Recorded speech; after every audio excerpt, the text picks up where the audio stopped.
ओम नमोरियंताणं नमो सिद्धाणं नमो आर्याणं नमो वज्रायाणं नमो लोहे सव्वसाहुणम्। मंगलं भगवान् वीरो मंगलं गौतमो गणी मंगलं कुंदकुंदार्यो जैनधर्मोऽस्तु मंगलम्। ओंकार बिंदु संयुक्तं नित्यं जायन्ति योगिनः कामदं मोक्षदं चैव ओंकाराय नमो नमः।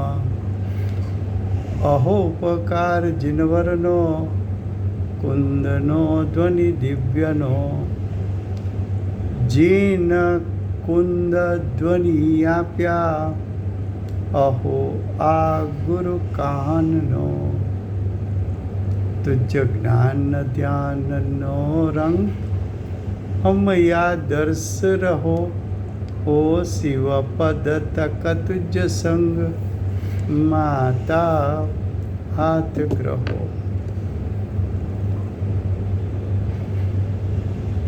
ये समयसा नाम का परम अध्यात्म शास्त्र है। भगवत कुंकुंदाचार्य देव ने मांगलिक करके प्रतिज्ञा की। प्रतिज्ञा में कहा कि मैं समयसार को कहूँगा।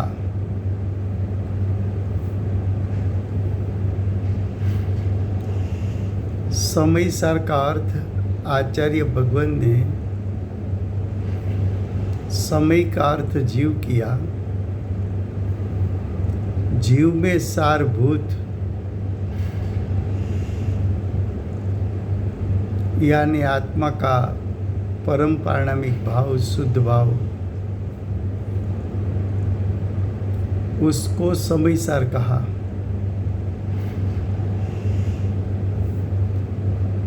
समयसार को ग्रहण करने के लिए आचार्य भगवान ने साधन बताया कि शुद्धने के माध्यम से आत्मा का त्रिकाल शुद्ध स्वभाव तू जान सकता है। उसको तू शुद्धने के माध्यम से ग्रहण कर सकता है। तो 13 गाथा में आचार्य भगवत ने हेडिंग बताया इस प्रकार। इस प्रकार का अर्थ क्या है?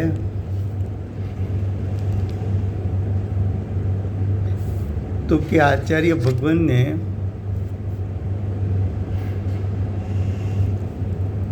तेरह गाथा में कहा था कि शुद्ध स्वरूप का ज्ञान, शुद्ध स्वरूप का श्रद्धान और शुद्ध स्वरूप का आचरण प्रयोजनकारी है। शुद्ध स्वरूप का ज्ञान आत्मा के शुद्ध स्वभाव को भावश्रुत ज्ञान के माध्यम से जानना, शुद्ध स्वभाव को श्रद्धान में लेना और शुद्ध स्वभाव को अनुसरण करके उसमें स्थिरता करके आचरण करना। ये बात 12 गाथा में बता दी। अब 13 गाथा में बताया कि इस प्रकार, 12 गाथा में बताया इस प्रकार शुद्ध नहीं से जाना हुआ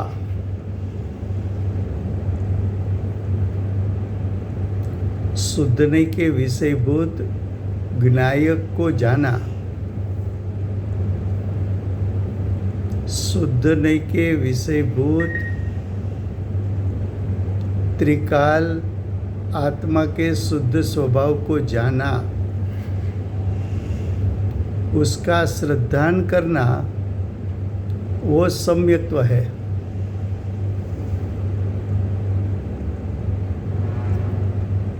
ऐसा सूत्रकार का अर्थ है ग्रंथ रचयिता।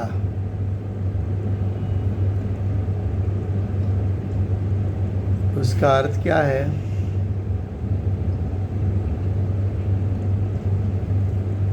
तो कि उसका अर्थ है ग्रंथ के रचयिता।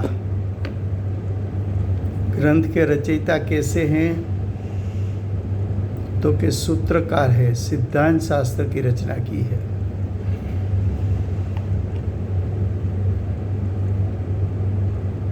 तो सूत्रकार ने, ग्रंथ रचयिता ने, सिद्धांतों की रचना करने वाले, उसने गाथा में कहते हैं कि, क्या कहते हैं वो बात आगे आएगी। फिर से गुजराती में।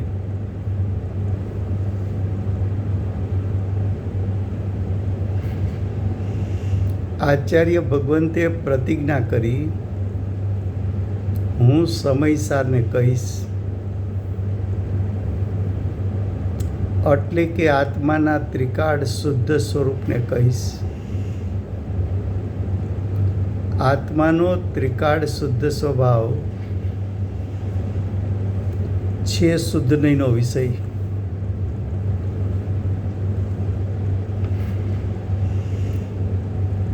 એ શુદ્ધ નહીંના વિષયભૂત જે આત્મા છે એને જાણવો, એવું 13મી ગાથાના હેડિંગ ઉપર કહ્યું। ત્યાં એમ કહ્યું, એ પ્રમાણેનો અર્થ છે કે આગલી 12મી ગાથામાં અમે એમ કહ્યું હતું કે શુદ્ધ સ્વરૂપ આત્માનું જ્ઞાન કરવું, શુદ્ધ સ્વરૂપ આત્માને શ્રદ્ધામાં લેવો, શુદ્ધ સ્વરૂપ આત્માના સ્વભાવને અનુસરણ કરી સ્થિરતા કરી આચરણ કરવું, તે કાર્યકારી છે। એટલું તો 12મી ગાથામાં કહી ગયા। એ પ્રમાણે જ શુદ્ધ નહીંથી જાણવું એટલે શું? તો કે શુદ્ધ નહીંના વિષયભૂત આત્માના શુદ્ધ સ્વભાવને જાણવો પહેલા, પછી તો કે પછી એનું શ્રદ્ધાન કરવું, એને પ્રતીત કરવું। પ્રતીત કરવાથી શું થશે? શ્રદ્ધાન કરવાથી શું થશે? તો કે સમ્યક દર્શનની પ્રાપ્તિ થશે। આ ગાથા સમ્યક દર્શનની પ્રાપ્તિ માટેની છે। પછીની ગાથા સમ્યક જ્ઞાનની પ્રાપ્તિની આવશે, ત્યારે વાત કરશું એની। આ ગાથામાં આચાર્ય ભગવાન સમ્યક દર્શનની પ્રાપ્તિ કરાવવા માગે છે। સમ્યક દર્શનની પ્રાપ્તિ થાય ક્યારે? તો કે પ્રથમ લોકોનો પ્રશ્ન હોય છે ને કે પ્રથમ અમારે શું કરવું? સમ્યક દર્શનની પ્રાપ્તિ માટે અમારે અભ્યાસ ક્યાંથી શરૂ કરવો? તો અહીં આચાર્ય ભગવાન કહે છે કે પ્રથમ શુદ્ધ નહીંના વિષયભૂત આત્માના શુદ્ધ સ્વરૂપને તું જાણ. યથાર્થ જાણીને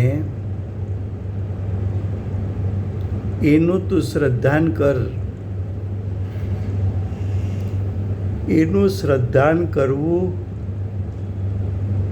એ સમ્યક્ત્વ છે. એનાથી સમ્યક દર્શનની પ્રાપ્તિ થશે. એમ સૂત્રકાર કહેતા ગ્રંથના રચયિતા, સૂત્રકાર કહેતા ભગવત કુંકુંદાચાર્ય દેવ, સૂત્રકાર કહેતા જૈન દર્શનના સિદ્ધાંત બતાવનાર,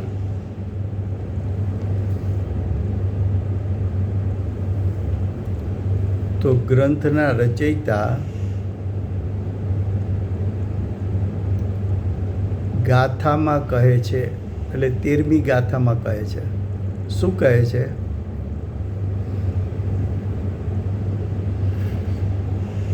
શું કહે છે? ભૂતાર્થથી જાણેલ જીવ કઈ નહીંથી આત્માને જાણવો? તો કે ભૂતાર્થથી જાણવો, શુદ્ધ નહીંથી જાણવો. વસ્તુના સ્વરૂપને યથાર્થ બતાવનાર સત્યાર્થ નહીંથી જાણવો.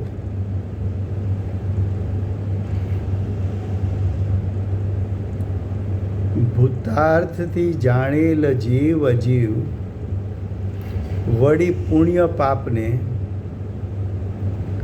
આશ્રવ સંવર નિજરા બંધ મોક્ષ તે સમ્યક્ત્વ છે.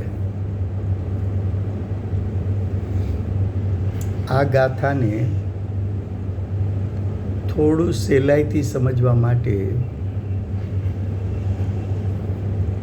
પ્રથમ એની ભૂમિકા કહેવામાં આવે છે.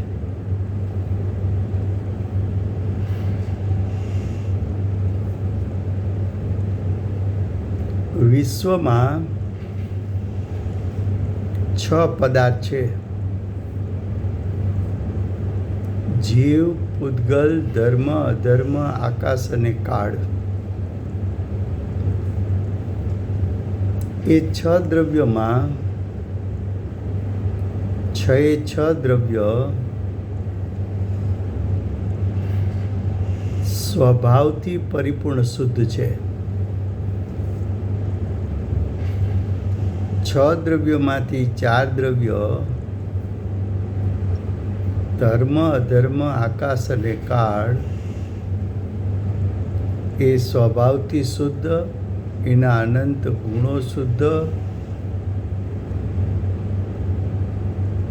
એની અનાદિથી અનંતકાળની પર્યાય શુદ્ધ.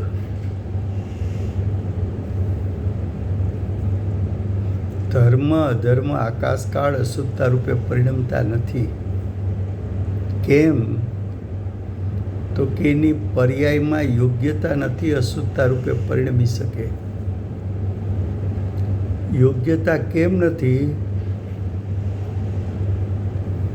તો કે ધર્મ, અધર્મ, આકાશ કાળમાં વૈભાવિક નામની શક્તિ નથી.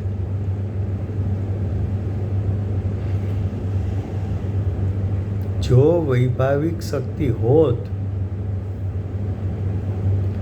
તો એ 4 દ્રવ્યોમાં અશુદ્ધતા રૂપે પરિણમવાની યોગ્યતા હોત, પણ અશુદ્ધતા રૂપે પરિણમી શકે એવી યોગ્યતા નથી, એવું એનામાં ગુણ નથી. માટે એ 4 દ્રવ્યો અશુદ્ધતા રૂપે પરિણમી શકતા નથી. હવે રહ્યા 2 દ્રવ્યો, જીવ અને અજીવ. અજીવમાં 4 દ્રવ્ય નીકળી ગયા: ધર્મ, અધર્મ, આકાશ અને કાળ. હવે રહ્યું માત્ર પૂતગલ દ્રવ્ય. પૂતગલ દ્રવ્યમાં પણ સ્કંદ અનેક પ્રકારના છે. એના સ્કંદ કહેતા એની વર્ગણા અનેક પ્રકારની છે. એ અનેક પ્રકારની વર્ગણામાં કાર્મણ વર્ગણા નામની વર્ગણા છે. એ કાર્મણ વર્ગણામાં એવી યોગ્યતા છે કે જીવના વિભાવનું નિમિત્ત પામીને કાર્મણ વર્ગણા કર્મરૂપે પરિણમે.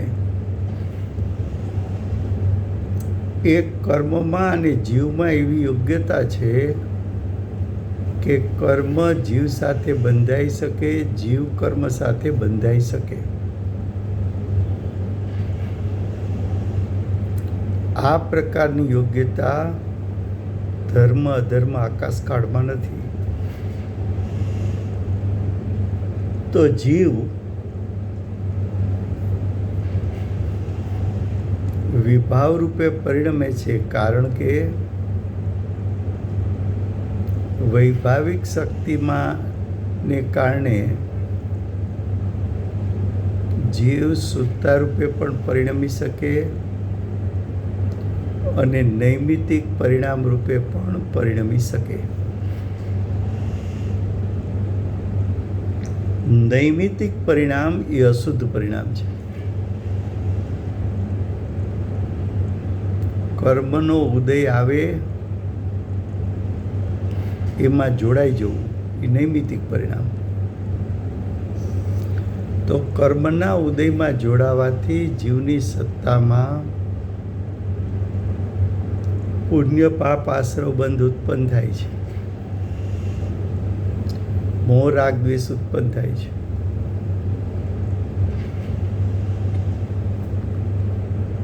એ ઉત્પન્ન થયેલા મોહ રાગ દ્વેષ એ નૈમિતિક પરિણામ જીવની સત્તામાં ઉત્પન્ન થયા છે.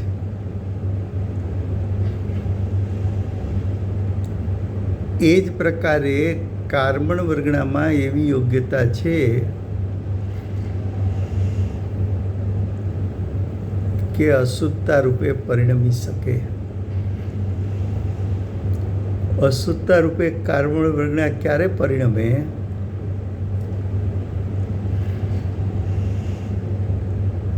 તો કે છે કે જીવ જ્યારે અશુદ્ધતા રૂપે પરિણમે ત્યારે તે અશુદ્ધતાનું નિમિત્ત પામીને કાર્મણ વર્ગના કર્મ રૂપે થાય છે. કાર્મણ વર્ગણાનું કર્મ રૂપે થવું એ અશુદ્ધ પરિણામ છે.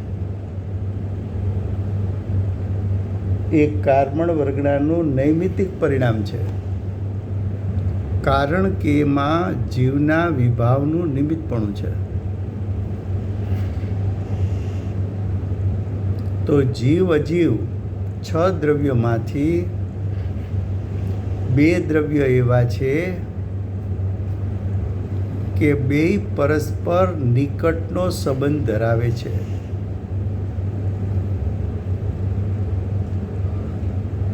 ધર્મ અધર્મ આકાશકાળ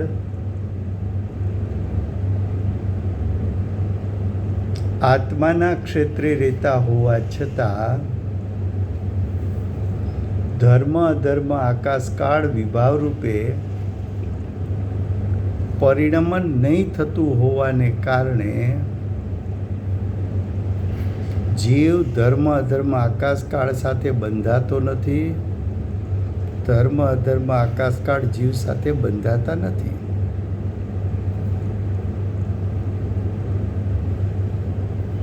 જ્યારે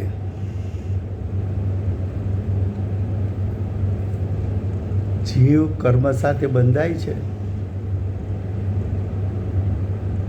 આ શરીર છે એ સ્થૂળ પૂતગલ છે. તમે જ્યાં જાઓ ત્યાં શરીરને સાથે ન લઈ જાઓ. કપડાને સંકેલીને કબાટમાં મૂકે એમ શરીરને સંકેલીને કબાટમાં મુકાય કે ન મુકાય?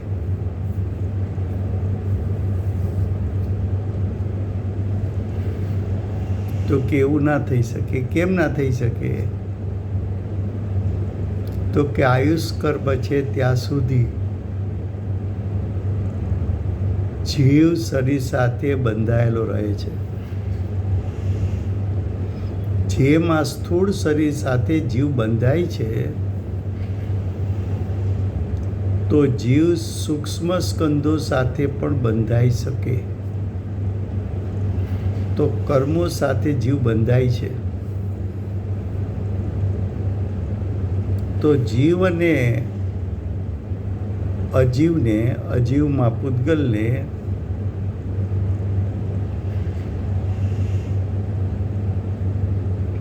જીવને પૂતગલ સાથે નિકટવર્તી સંબંધ છે. જીવને કર્મ તંત્ર સાથે નિમિત્ત નૈમિત્તિક સંબંધ છે.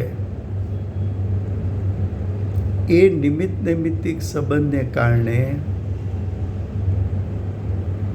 જીવ 7 ભાવ રૂપે પરિણમે છે. ભાવ પુણ્ય, ભાવ પાપ, ભાવ આશ્રવ, ભાવ સંવર, ભાવ નિદ્રા, ભાવ બંધ ને ભાવ મોક્ષ રૂપે પરિણમે છે.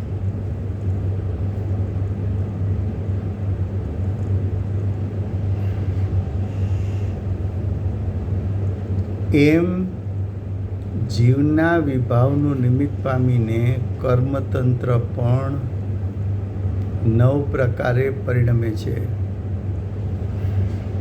દ્રવ્ય પરિણામ લો તો 7. દ્રવ્ય પુણ્ય, દ્રવ્ય પાપ, દ્રવ્ય આશ્રવ, દ્રવ્ય સંવર, દ્રવ્ય નિદ્રા, દ્રવ્ય બંધ, દ્રવ્ય મોક્ષ, એ પણ 7 પ્રકારે પરિણમે છે.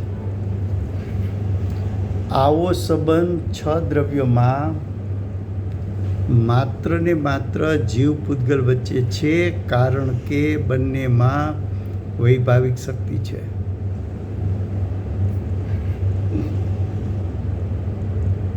આચાર્ય ભગવંતે બીજી ગાથામાં શરૂઆત કરી ત્યારે પહેલી ગાથામાં માંગલિક કર્યું, પ્રતિજ્ઞા કરી. સંક્ષિપ્ત વિસ્તાર બીજી ગાથાથી શરૂ કર્યો. સંક્ષિપ્ત વિસ્તાર 12 ગાથા સુધી કર્યો. 13 ગાથાથી આચાર્ય ભગવાન વિશેષ વિસ્તાર કરવા માગે છે.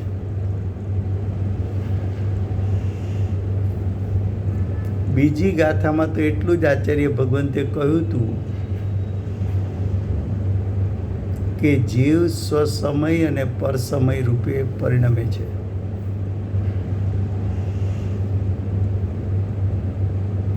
પરસમય રૂપે પરિણમે છે એટલે જીવ કરતા કર્મ રૂપે પરિણમે એ પરસમય રૂપ પરિણમન. જીવ પુણ્ય પાપ રૂપે પરિણમે પરસમય રૂપનું પરિણમન.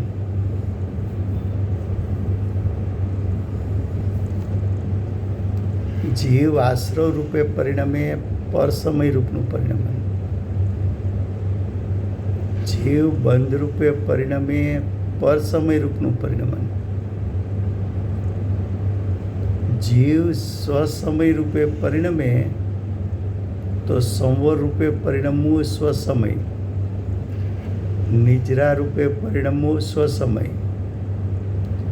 મોક્ષ રૂપે પરિણમવું સ્વસમય. તો 13મી ગાથામાં આચાર્ય ભગવાન જીવ અને કર્મતંત્ર વચ્ચેનો નિમિત્ત નૈમિત્તિક સંબંધ બતાવી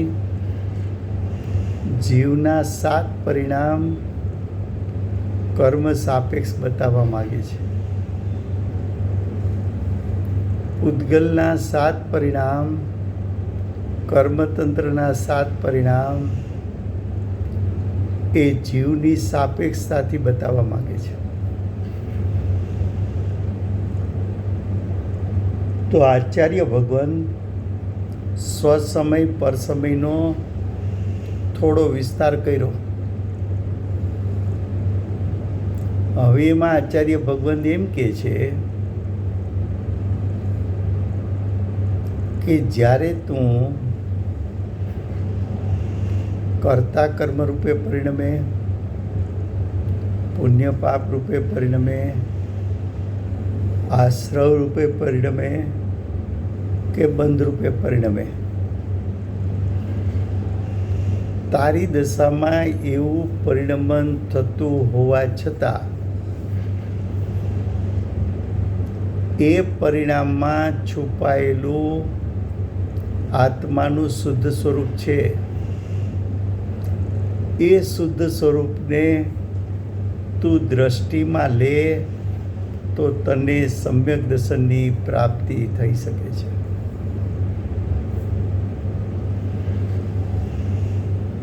फिर से हिंदी में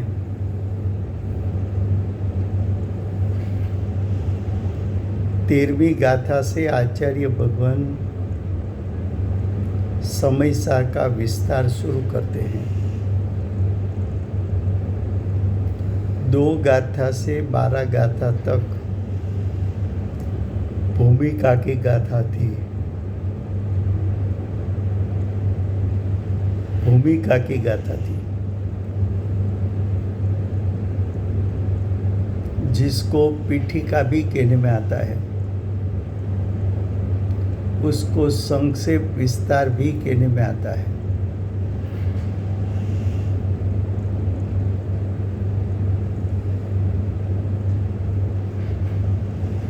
संक्षेप विस्तार भी कहने में आता है.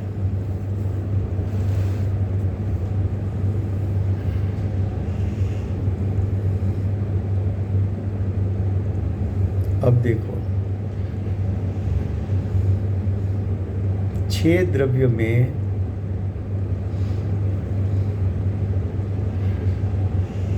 चार द्रव्य स्वभाव से भी शुद्ध, उसके अनंत गुण भी शुद्ध और उसकी पर्याय अनादि से अनंत काल शुद्ध. ऐसा 4 द्रव्य धर्म, अधर्म, आकाश, काल. जीव पुद्गल स्वभाव से शुद्ध, उसके अनंत गुण भी शुद्ध, लेकिन उसकी पर्याय, उसमें ऐसी योग्यता है कि अशुद्धता रूप परिणमन कर सकता है.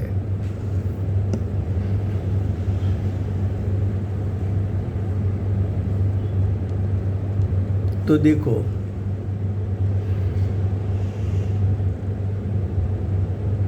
अशुद्धता रूप परिणमन क्यों कर सकते हैं?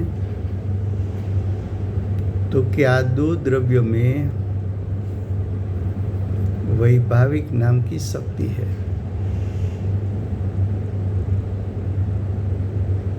वैभाविक शक्ति के कारण दोनों द्रव्य नैमित्तिक परिणाम रूप परिणमन कर सकते हैं.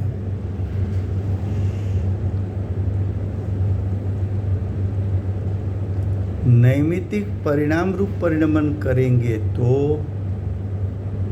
नैमित्तिक परिणाम उसको कहते हैं कि पर का लक्ष्य पर को पर में जुड़ने से, पर की सापेक्षता लेने से अशुद्धता उत्पन्न हो सकती है. ऐसा क्यों? तो कि वैभाविक शक्ति स्वभाव से शुद्ध है, उसका शुद्ध भी परिणमन हो सकता है और उसमें ऐसी योग्यता है पर के निमित्त से पर का लक्ष्य से वो शुद्ध रूप परिणमन भी कर सकता है. ऐसा अशुद्ध परिणमन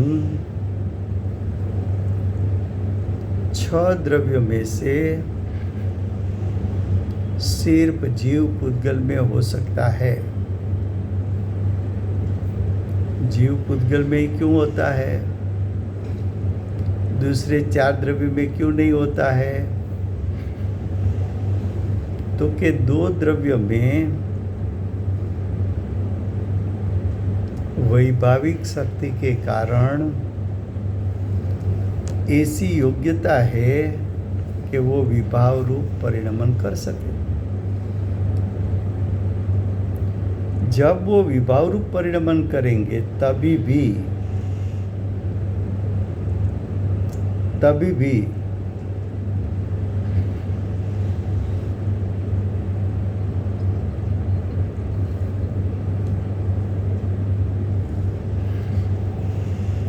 विभाव रूप परिणमन करे तभी भी उसका त्रिकाल शुद्ध स्वभाव शुद्ध ही रहता है। अशुद्धता आत्मा के शुद्ध स्वभाव को स्पर्श नहीं कर सकती। अशुद्धता आत्मा के शुद्ध स्वभाव में प्रवेश नहीं कर सकती। अशुद्धता तीनों काल आत्म स्वभाव से भिन्न है। कभी भी तू विभाव को गौण करके विभाव में विद्यमान आत्मा का त्रिकाल शुद्ध स्वरूप उसको तू दृष्टि में ले सकते हो। पहले उसका स्वरूप जान, बाद में उसकी प्रतीति कर और सम्यक दर्शन की प्राप्ति कर।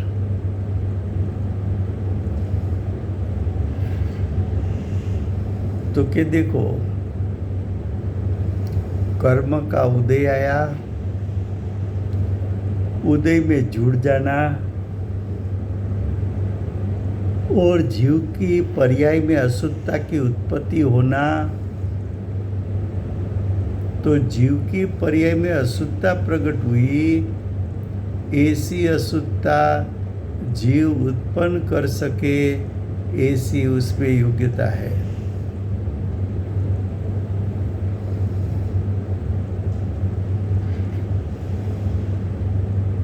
जब जीव अशुद्धता रूप परिणमन करेगा तब कार्मण वर्गणा में ऐसी योग्यता है कि अशुद्धता रूप परिणमन कर सके। कार्मण वर्गणा परिणमित होकर कर्म रूप परिणमन कर सके ऐसी योग्यता है।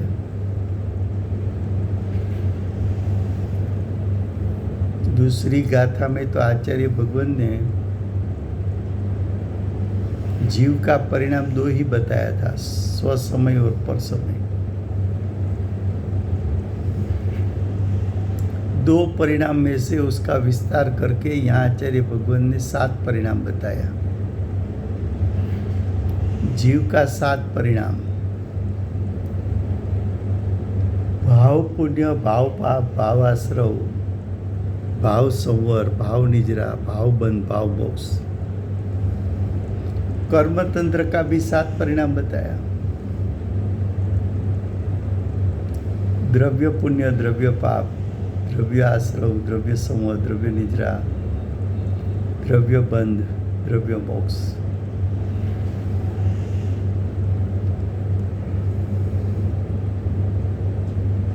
ख्याल में आता है? अब देखो, 6 द्रव्यों में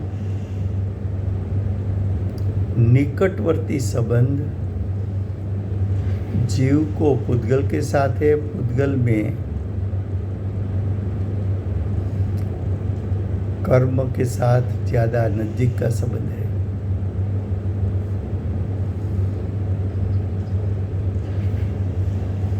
अच्छा,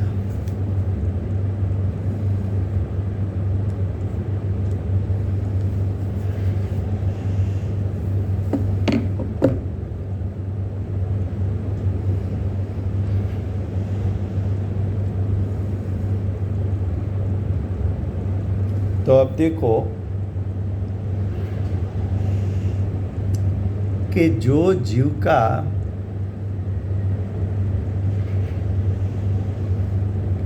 परिणाम 7 प्रकार का है, कर्म तंत्र का परिणाम 7 प्रकार का है।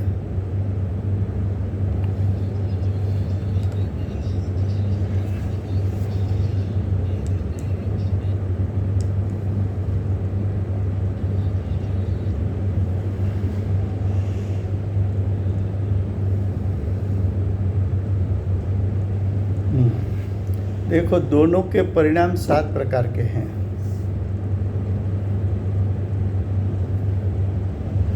दोनों के बीच में निकटवर्ती संबंध है।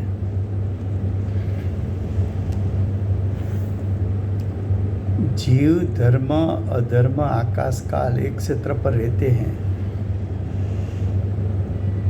लेकिन परस्पर बंधे हुए नहीं है। जहाँ पुद्गल है वहाँ भी धर्म अधर्म आकाश काल है, लेकिन पुद्गल का संबंध धर्म अधर्म आकाश काल के साथ निकटवर्ती नहीं है। क्यों? कि जैसा जीव धर्म अधर्म आकाश काल के साथ उसका बंध नहीं होता है, उसी प्रकार पुद्गल का बंध भी धर्म अधर्म आकाश काल के साथ नहीं होता। ऐसा जीव पुद्गल का निकटवर्ती संबंध अनादिकाल से चला आता है। वो इतना निकटवर्ती संबंध है कि आपको ऐसा ही लगता है कि शरीर चेतन बनता है। आपको ऐसा ही लगता है कि 5 इंद्रिय है तो जानकारी हो सकती है। आपको ऐसा ही लगता है कि द्रव्यमन हो तो चिंतन मनन हो सकता है।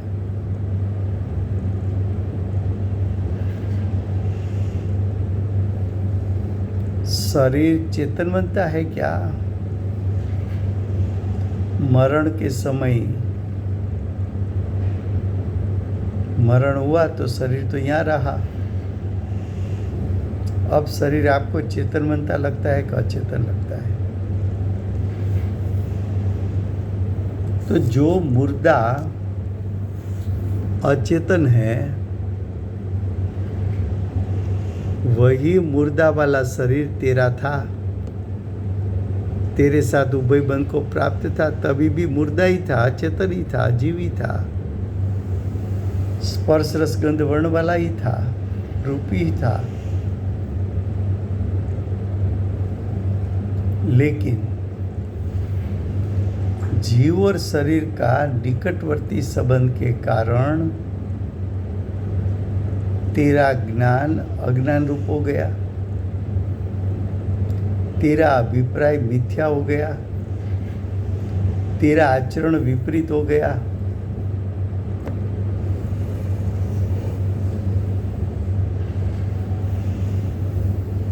जीव और शरीर के निकटवर्ती संबंध में भ्रम के कारण, अज्ञान के कारण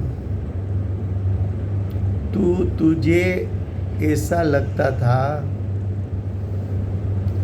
कि आज शरीर चेतन बनता है, वो तेरा भ्रम था।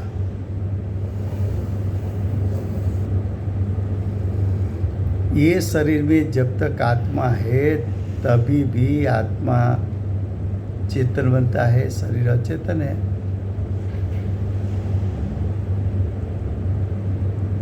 दूसरा, सूक्ष्म द्रव्य कर्म तुझे दिखने में आता नहीं। सूक्ष्म द्रव्य कर्म प्रति समय उदय में आता है, तू उसमें जुड़ जाता है, वो तुझे दिखने में आता नहीं। तेरे मोह राग द्वेष विकारी भाव जो उत्पन्न होता है, उसमें कर्म का उदय निमित्त है, वो तेरी समझ में आता नहीं।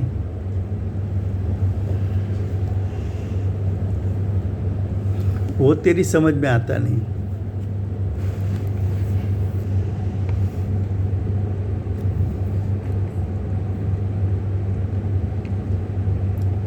तो क्यों समझ में नहीं आता है कि वो इतना निकटवर्ती संबंध है। तो जीव से शरीर भिन्न है, ऐसी बात समाज में करेगा, लोग तुझे मूर्ख कहेंगे।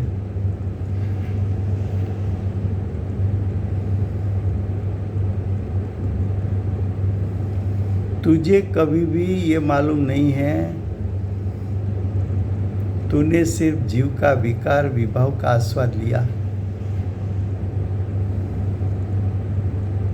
लेकिन वही परिणाम में ज्ञायक भी विद्यमान है। ज्ञायक का अस्तित्व वही परिणाम में है। वह ज्ञायक परिपूर्ण शुद्ध सामर्थ्य वाला है। उस पर तूने कभी दृष्टि नहीं की तो तुझे सम्यक दर्शन नहीं हुआ। ऐसे ज्ञायक को तूने शुद्धि का विषय नहीं बनाया, यानी तेरे ज्ञान ने ज्ञायक के स्वरूप को नहीं जाना, इसलिए तुझे उसका श्रद्धान भी नहीं होता है।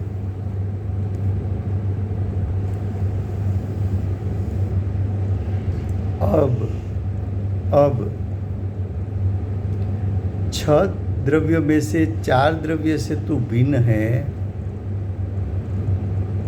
वो तो न्याय युक्ति से भी तू मान सकता है। स्थूल शरीर से तू भिन्न है, वो भी न्याय युक्ति से स्वीकार हो सकता है। लेकिन द्रव्य कर्म से तू बंधा हुआ है, उसका स्वीकार करना इतना आसान नहीं है। क्यों? कि आत्मा रूपी, उसके गुण रूपी, उसकी पर्याय रूपी और जो द्रव्य कर्म है वो इतना सूक्ष्म है कि अवधि ज्ञान उसको जान सकता है। तो तेरे पास अवधि ज्ञान है नहीं, तेरे पास सिर्फ मति और शुद्ध 2 ज्ञान है।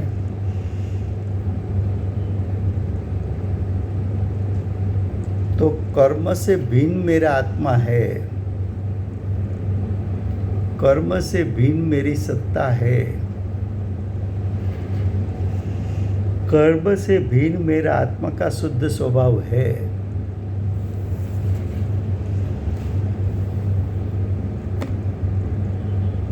वो तेरी समझ में आता नहीं, श्रद्धा में आता नहीं।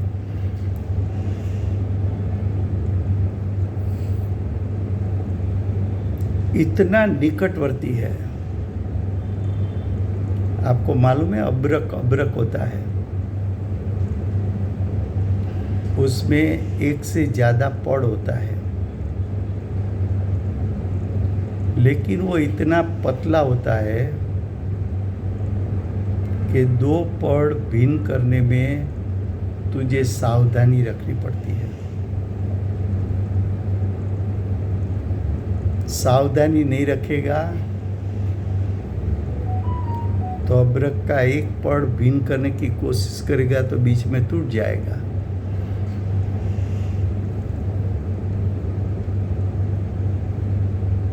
अब्रक तो तुझे रूपी पदार्थ है,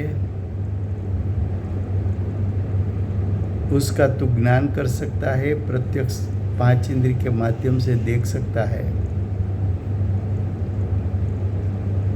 लेकिन सूक्ष्म 8 प्रकार के द्रव्य कर्म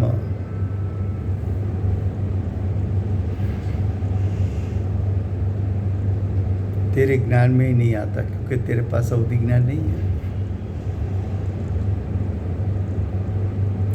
लेकिन न्याय युक्ति से सोच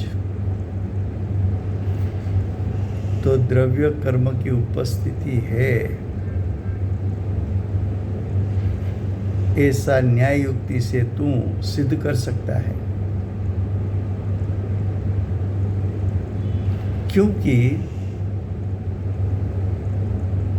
जो तुझे मोह राग द्वेष क्रोध मान माया लोभ हास्य रति अरति शोक भय जुगुप्सा उन सभी का आस्वाद भिन्न भिन्न प्रकार का तुझे आता है।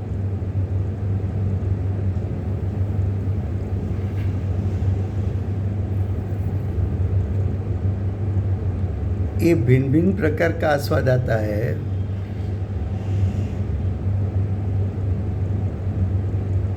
ये बताता है कि तू भिन्न भिन्न पदार्थ के संग में आया है, नहीं तो भिन्न स्वाद क्यों आएगा। खट्टा स्वाद आया,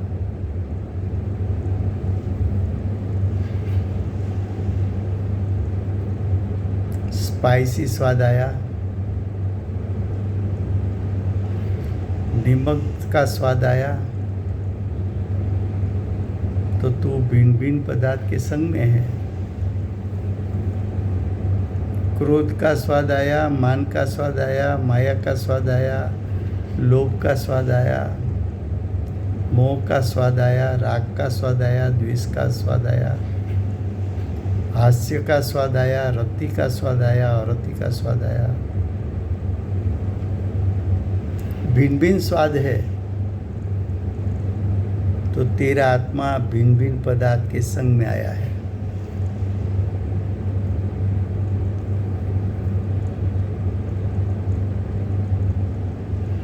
जो इतना निकटवर्ती संबंध है, तो तुझे जीव और शरीर के बीच में भेदरूप ज्ञान करके विनायक का श्रद्धान कर तो सम्यक दर्शन।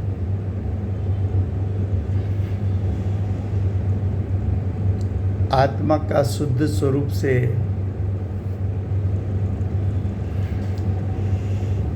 आठ प्रकार के द्रव्य कर्म भिन्न है,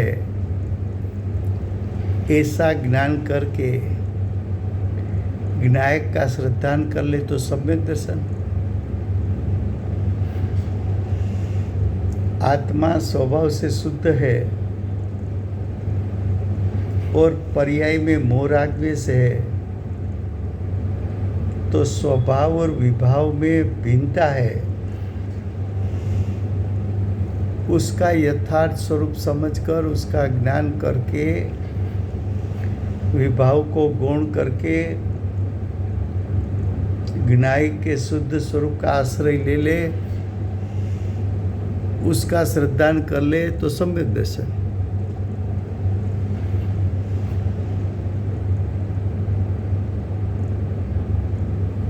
तो आचार्य भगवंत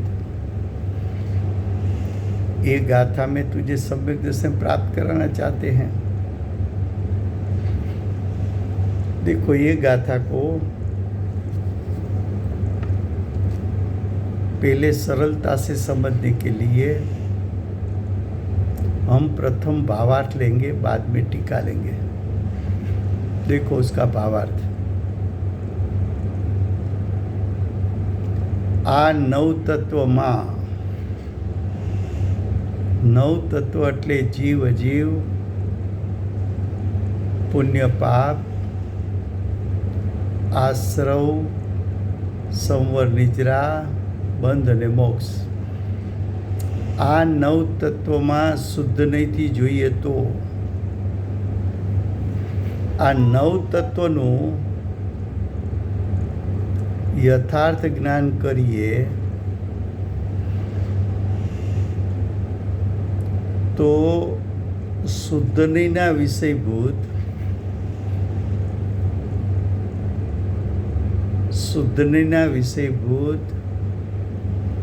જ્ઞાયકનું જો જ્ઞાન કરીએ અને એનું શ્રદ્ધાન કરીએ તો સમ્યક દર્શનની પ્રાપ્તિ થાય।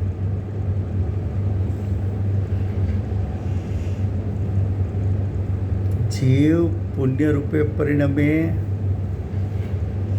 त्या ज्ञायक विद्यमान है। जीव पाप रूपे परिणमे એમાં જ્ઞાયક વિદ્યમાન છે એ શુદ્ધ નહીંનો વિષય છે. જીવ આશ્રવ રૂપે પરિણમે એ આશ્રવ રૂપના પરિણામમાં જ્ઞાયકની વિદ્યમાનતા છે એવું જાણીને જ્ઞાયકનું શ્રદ્ધાન કરવાથી સમ્યક દર્શનની પ્રાપ્તિ એટલે ધર્મની શરૂઆત થાય છે.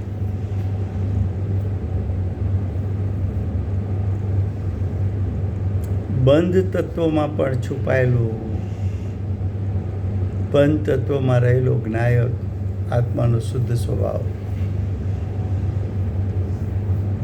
વર્તમાનમાં તને સૌ નિજરા મોક્ષ તો પ્રગટ થયા નથી. વર્તમાનમાં તું મિથ્યાત્વ અજ્ઞાનને અવિરતિ રૂપે પરિણમે છે.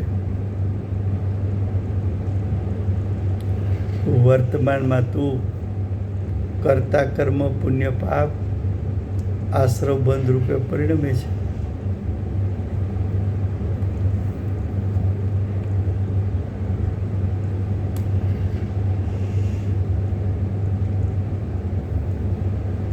તો કે છે જીવ જ એક ચૈતન્ય ચમત્કાર માત્ર પ્રકાશરૂપ પ્રગટ થઈ રહ્યો છે.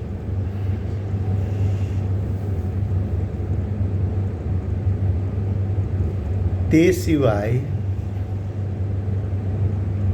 જુદા જુદા નવ તત્વો કાંઈ દેખાતા નથી. કાંઈ દેખાતા નથી એટલે અર્જુનની એકલી આંખ દેખાય છે એટલે બાકીનું કાંઈ નથી. તો કે છે બધું,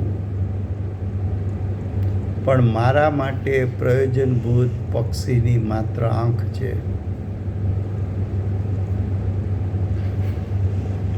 આત્માનું સ્વરૂપ જાણતા મને બીજું કાંઈ દેખાતું નથી. ગુણભેદ પર્યાયભેદ દેખાતા નથી. કેમ? તો કે મારે તો માત્ર જ્ઞાયકને ગ્રહણ કરવો છે.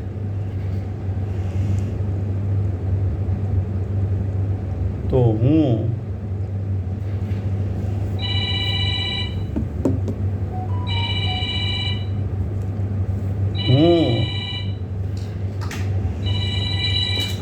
માત્ર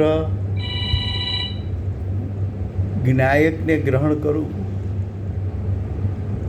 મને ગુણભેદ દેખાતા નથી, પર્યાયના ભેદ દેખાતા નથી.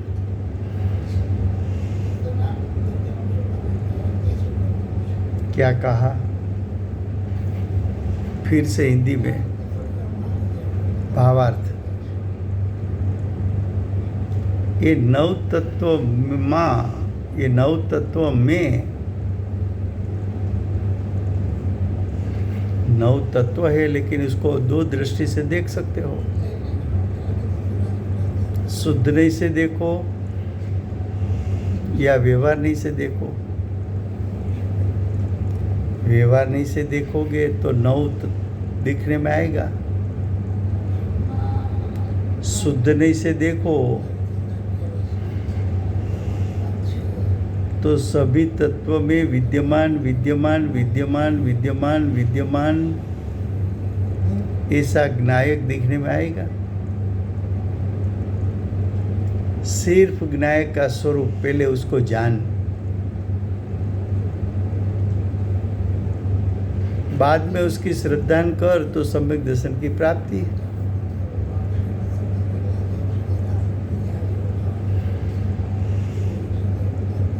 जीव एक ही, जीव का अर्थ ज्ञायक, ज्ञायक एक ही चैतन्य चमत्कार मात्र प्रकाश रूप प्रकट हो रहा है. प्रकट हो रहा है उसका अर्थ पर्याय में छुपा था, अब विद्यमान हो गया.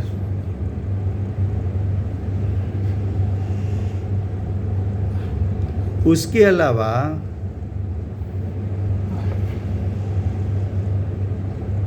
उसके अलावा उसका अर्थ ज्ञायक के अलावा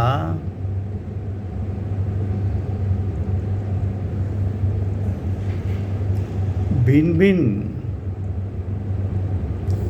भिन्न यानी भिन्न भेद, पर्याय के भिन्न भेद,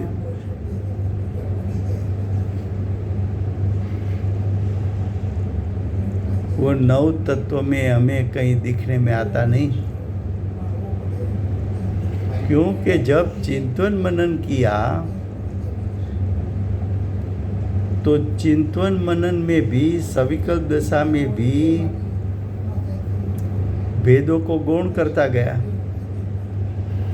स्वभाव को मुख्य करता गया, स्वभाव की महिमा करता गया। एक स्थिति ऐसी आई कि पर्याय की महिमा छूट गई, ज्ञायक की महिमा हो गई, ज्ञायक का स्वरूप जान लिया, ज्ञायक के स्वरूप का श्रद्धान कर लिया, और सम्यक दर्शन जब प्राप्त हुआ तब सभी पर्याय के भेद गौण होकर ज्ञायक मुख्य हो गया, तो उस जीव को सम्यक दर्शन की प्राप्ति होती है।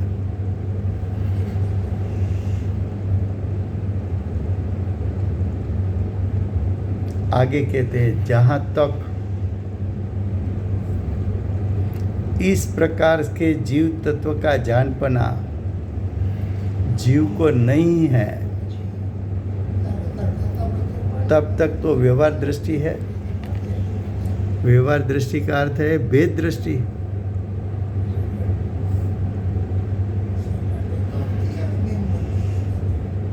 जब तक शुद्धने के विषयभूत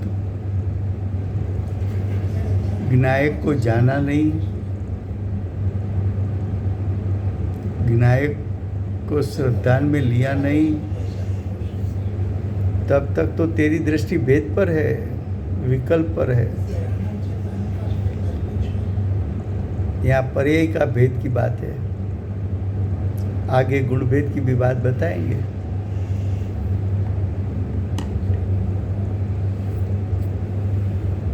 क्या कहा?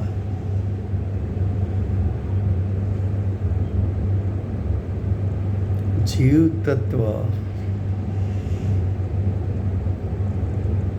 उसका जानपना नहीं, जे स्वरूप जाण्या बिना, जे स्वरूप जाण्या वगर पाम्यो दुख अनंत आत्मसिद्धि। कયું સ્વરૂપ જાણ્યું નહીં,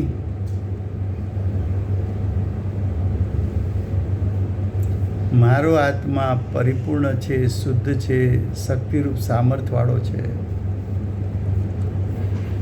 અનંત ગુણનો પિંડ છે, અનંત શક્તિનો પિંડ છે, અનંત ધર્માત્મક છે, સદા એકાકાર છે, ચૈતન્ય માત્ર છે, સુખનો સાગર છે,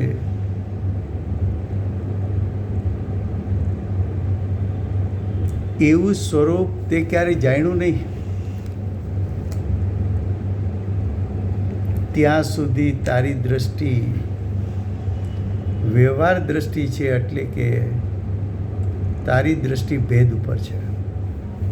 જ્યાં સુધી ભેદ દ્રષ્ટિ છે ત્યાં સુધી સમ્યક દર્શન પ્રાપ્ત થતું નથી। લો સમય થયો છે, કોણ? हाँ जी,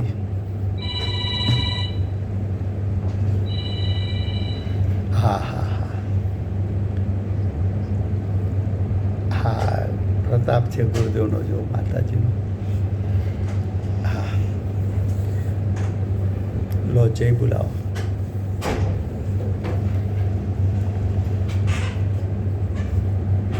એવનો જય, માતનો જય, મારી માતનો જય હો, ધર્મનો જય હો, ધામનો જય હો, આનનો જય હો.